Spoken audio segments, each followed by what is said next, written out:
Today we're going to change the recoil assembly on a Stihl FS410C. First, use a Torx spanner to remove the 4 screws which hold the recoil in place.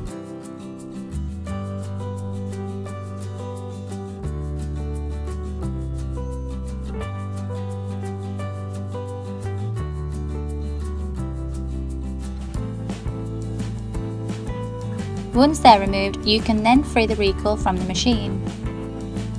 Place your new recoil onto the machine. You can then place each screw into position. Now tighten each of the screws back into the machine.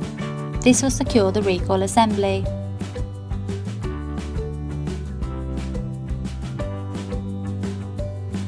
That's how you change the recoil assembly on an FS410C.